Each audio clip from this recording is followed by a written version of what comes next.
දැන් වර්ගීකරණය. මොකද්ද මේ වර්ගීකරණය කියන්නේ? වර්ගීකරණය කියලා කියන්නේ අපි ජීවීන්ව බාහිර හෝ තෝරාගත්තු ලක්ෂණ පදනම් කරගෙන කාණ්ඩගත කරනවා. ඒක තමයි වර්ගීකරණය කියන්නේ. එතකොට ජීවීන් කාණ්ඩගත කිරීම වර්ගීකරණය කිරීම අපිට මොකටද වැදගත් වෙන්නේ? ජීවීන් වර්ගීකරණය කිරීම අපිට වැදගත් වෙනවා එයාලව අධ්‍යයනය කරන්න. ජීවීන් පිළිබඳව අධ්‍යයනය කිරීමේදී වැදගත් වෙනවා. ඊළඟට ඒගොල්ලෝ ගැන පුරෝකථනය කරන්න අපිට වැදගත් වෙනවා වර්ගීකරණය. ඒගොල්ලොන්ව නාමකරණය කරන්නත් අපිට වර්ගීකරණය වැදගත් වෙනවා. ජීවීන් හඳුනා ගැනීම, ඔවුන් අධ්‍යයනය කිරීම, ඊළඟට පුරෝකථනය කිරීම සහ ජීවීන් නාමකරණය කිරීම. ඔන්න ඔය වගේ දේවල් වලට තමයි වර්ගීකරණය අපිට ප්‍රයෝජනවත් වෙන්නේ. ඉතින් මේ වර්ගීකරණය මුල් කාලවල සිද්ධ වුණා. ඒකට යොදාගත්තේ කෘතිම වර්ගීකරණ ක්‍රම. කෘතිම වර්ගීකරණ ක්‍රම. ඉතින් ඔය කෘතිම වර්ගීකරණ ක්‍රමවලදී භාවිතා කරේ ජීවියෙක් එයාගේ බාහිරින් දකින්න ලැබෙන ලක්ෂණ පදනම් කරගෙන තමයි කෘතිම වර්ගීකරණ ක්‍රම නිර්මාණය වුණේ. මුලින්ම කෘතිම වර්ගීකරණයන් තමයි ඉදිරිපත් වෙන්නේ ඔය ඇරිස්ටෝටල් වගේ විද්‍යාඥයෝ ඉදිරිපත් කරපු තොරතුරු පදනම් කරගෙන. එතකොට මේ 18 වෙනි සතවර්ෂයට කලින් මේ වගේ වර්ගීකරණ ක්‍රම විශාල වශයෙන් පැවතුණා. එතකොට මේ ඒකේ කෘතිම වර්ගීකරණයන් වලදී අපි සතාව නැත්නම් ශාකය අරගෙන ඒකේ දකින්න තියෙන දේවල් අධ්‍යයනය කළා. ඒවා අපි කාණ්ඩවලට ඇතුළත් කරා. කාණ්ඩගත කරා. එහෙම තමයි කෘතිම වර්ගීකරණය කළේ. හැබැයි එහෙම කරනකොට අපිට ඒගොල්ලන්ගේ පරිණාමික බන්ධුතා හඳුන ගන්න බැරි වුණා. ඒගොල්ලන්ගේ පරිණාමික සම්බන්ධතා සනාථ කරගන්න, ඒව පැහැදිලි කරගන්න බැරුව ගියා. සමහර වෙලාවට එකම කණ්ඩායමේ බාහිර ලක්ෂණනේ බලන්න. එකම කණ්ඩායමේ ජීවන චක්‍රයේ අවස්ථා දෙකක් අපිට හම්බ වෙනවා. එහෙම නැත්නම් ජීවන චක්‍රයේ අවස්ථා දෙකක් කාණ්ඩ දෙකක තුනක හම්බ වෙන්නේ. අපි උදාහරණයක් ගමු ඔයාලට තේරුම් ගන්න පහසු වෙන්න. දැන් කැරපොත්තා. කැරපොත්තාගේ සුහුඹුලා. එයාට පියාටු තියෙනවා. කැරපොත්තාගේ ශිෂුවා. එයාට පියාටු නැහැ. පියාපත් නැහැ. එතකොට පියාපත් නැති එක්කෙනාට ඉගිලෙන්න බෑ. පියාපත් තියෙන එක්කෙනාට ඉගිලෙන්න පුළුවන්. දැන් පියාපත් නැති කියන කණ්ඩායමට එනවා කැරපොත්තගේ ශිෂුවා. පියාපත් ඇති කියන කණ්ඩායමට එනවා කැරපොත්තගේ සුහුඹුලා. එකම ජීවන චක්‍රයේ අවස්ථා දෙකක් ස්ථාන දෙකකට එනවා. ඉතින් ඒක හරි නෑනේ. අසාර්ථකයිනේ. එතකොට කැරපොත්තා කියන සතා වර්ගීකරණ කණ්ඩායම් දෙකකට ඇතුළත් වෙන්න බෑ. එයා එක වර්ගීකරණ කණ්ඩායමකයි ඉන්න ඕනේ. ඒ වගේ දේවල් නිසා මෙන්න මේ කෘතිම වර්ගීකරණය කියන එක අසාර්ථකයි කියලා විද්‍යාඥයන්ට පසු කාලිනව වැටහෙන්න පටන් ගත්තා. ඉතින් මේගොල්ලෝ මේ අරමුණ තියන්නේ වර්ගීකරණය කිරීමේ අරමුණ තියන්නේ හඳුනා ගැනීම, ජීවින් හඳුනා ගැනීම, අධ්‍යයනය කිරීම, ඔවුන්ගේ පරිණාමික බන්ධුතා හෙළිදරව් කර ගැනීම, ඔවුන් පුරෝකථනය කිරීම, නාමකරණය වගේ දේවල්නේ. ඉතින් මේ කෘතිම වර්ගීකරණයෙන් ඒක කරන්න බෑ කියලා මේ විද්‍යාඥයන්ට තේරෙන්න පටන් ගත්තා. ඒ නිසා මේගොල්ලෝ කිව්වා මේ කෘතිම වර්ගීකරණය සාර්ථක නෑ. අපි ඒ වෙනුවට ස්වභාවික වර්ගීකරණයකට යන්න ඕනි කියලා.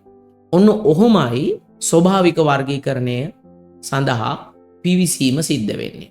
දැන් පුතේ මේ ස්වභාවික වර්ගීකරණයේදී මොකද්ද මේ ස්වභාවික වර්ගීකරණය කියලා විද්‍යාඥයෝ කියන්නේ? ඒ කියන්නේ ජීවීන්ගේ පරිණාමික බන්ධුතා පිළිබඳව සලකා බලමින් ඔවුන් වර්ගීකරණ කණ්ඩායම් වලට, ඒ කියන්නේ ඔවුන්ගේ වංශ ප්‍රවේණික බන්ධුතා පදනම් කරගෙන එයාලා කණ්ඩායම් වලට ඇතුළත් කරන එක තමයි ස්වභාවික වර්ගීකරණය කියලා කියන්නේ. ඒගොල්ලන්ගේ පරිණාමික සම්බන්ධතා යොදාගෙන ඒගොල්ලෝ කණ්ඩායම් වලට ඇතුළත් කරන එක තමයි ස්වභාවික වර්ගීකරණය කියන්නේ.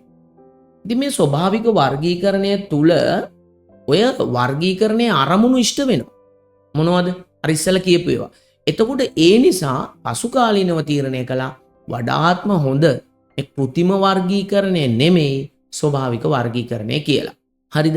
ඉතින් හැබැයි ප්‍රශ්නයක් තියෙනවා. මොකද්ද? මේ කෘතිම වර්ගීකරණය නම් කෙටි කාලයක් තුල කරන්න පුළුවන්. ඊටාම සරලයි. බාහිරින් පේන ලක්ෂණ පදනම් කරගෙනනේ ජීවීන් වර්ග කරන්නේ. හැබැයි ස්වභාවික වර්ගීකරණයේදී ජීවීන්ගේ ලක්ෂණ රාශියක් එකවර සලකා බලනවා. ඔවුන්ගේ ව්‍යුහ විද්‍යාත්මක, ඔවුන්ගේ කලල විද්‍යාත්මක, ඔවුන්ගේ රූප විද්‍යාත්මක, ඔවුන්ගේ ජෛව පරිණාමික ලක්ෂණ, අණුක ජීව විද්‍යාත්මක ලක්ෂණ, ඒ වගේ ලක්ෂණ රාශියක් එකවර සලකා බලනවා. එහෙම කළා ඒගොල්ලන්ව කණ්ඩායම් වලට ඇතුළත් කරනවා. ඒ නිසා මේක සරල ක්‍රමයක් නෙමෙයි. මේ විදිහට වර්ගීකරණය කරන්න නම් හොඳ විද්‍යාත්මක දැනුමක් ඕනි. ඊටාම වැඩි කාලයක් මේ සඳහා ගත වෙනවා. ඉතින් මේ ක්‍රියාවලිය සංකීර්ණ ක්‍රියාවලියක්. හැබැයි මේක ඊටාම සාර්ථක ක්‍රියාවලියක් කියලායි විද්‍යාඥයෝ තහවුරු කරගත්තේ. ඉතින් මෙන්න මේ විදිහට ස්වභාවික වර්ගීකරණය මගින් තමයි ජීවීන් වර්ගීකරණය කිරීම අද වෙනකොටත් සිද්ධ වෙන්නේ. දැන් මේ ස්වභාවික වර්ගීකරණයේදී ජීවීන් වර්ගීකරණයට ලක් කරලා ඔවුන් කාණ්ඩගත කරනවා.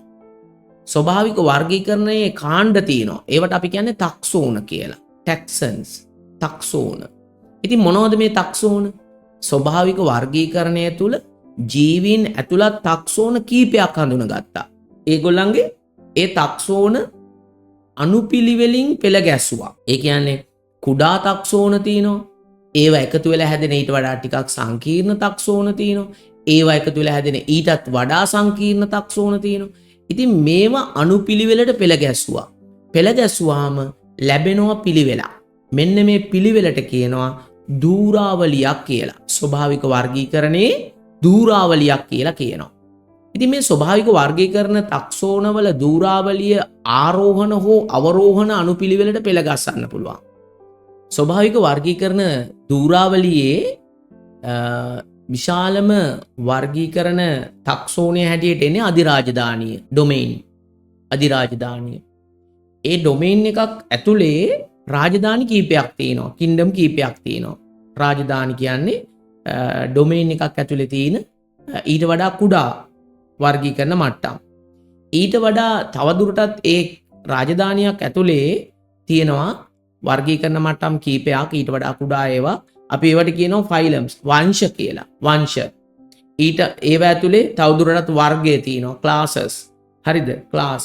ඊළඟ ගෝත්‍රය, ගෝත්‍ර ඕඩර්. ඒව ඇතුලේ තියෙනවා කුල, ෆැමිලි. ඒවයේ තියෙනවා ගණ. ඊට අමතරව ඒවයේ දකින්න ලැබෙන විශේෂ වලටත් වඩා පල්ලෙහායින් තියෙනවා උපවිශේෂ වගේ දේවල්.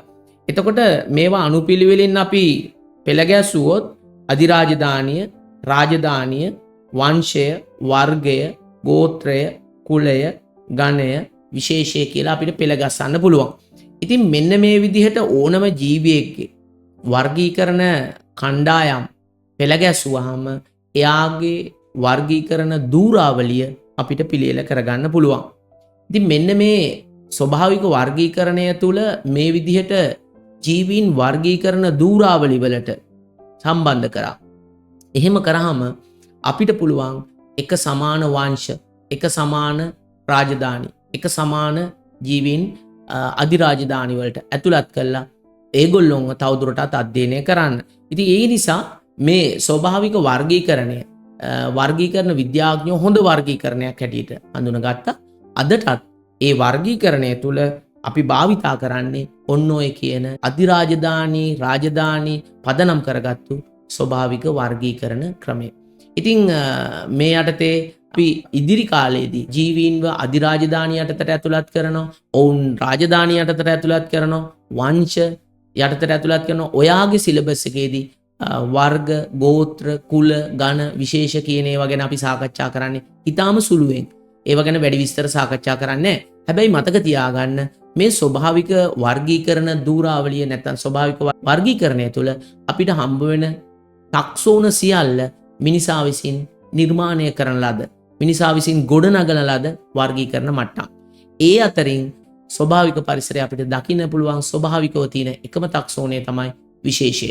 විශේෂය කියන ටැක්සෝනය විතරයි අපිට ස්වභාවිකව දැක ගන්න ලැබෙන්නේ. ඉතින් මේ ටැක්සෝන ධූරාවලියේ ඉහළ ටැක්සෝන තියෙනවා, පහළ ටැක්සෝන තියෙනවා. පහළ ටැක්සෝන වල ජීවීන් සංඛ්‍යාව අඩුයි. ඒ වුණාට ඒ ජීවීන් අතර ආසන්න ලක්ෂණ වැඩි ප්‍රමාණයක් දකින්න ලැබෙනවා. හැබැයි ටැක්සෝන ධුරාවලියේ ඉහළ ටැක්සෝනවල ජීවීන් සංඛ්‍යාව වැඩි. එයාලා අතර විවිධත්වයක් හරිම වැඩි. ඒව විශාල වර්ගීකරණ කණ්ඩායම්. එහෙනම් මේ විදිහට මේ ධුරාවලියේ යම් යම් ටැක්සෝන පිළිබඳව අපිට තොරතුරු ඉදිරි කාලයේදී අපි සාකච්ඡා කරනවා. ඉදිරි කොටස්වලදී ඔයාලට පැහැදිලි කරනවා මේ එක එක වංශ නැත්තම් එක එක අධිරාජධානි ඒවට අයිති රාජධානි සහ ඒවට අයිති වංශ පිළිබඳව. දැන් අපි උදාහරණයක් ඇටියට ගත්තොත් ශාක එන්නේ කින්ඩම් ප්ලාන්ටේ, සතුන් එන්නේ කින්ඩම් ඇනිමාලියා. එතකොට ප්ලාන්ටේ රාජධානිය සහ සතුන් ඇතුළත් රාජධානිය යුකැරියා කියන අධිරාජධානියට අයිති වෙන්නේ.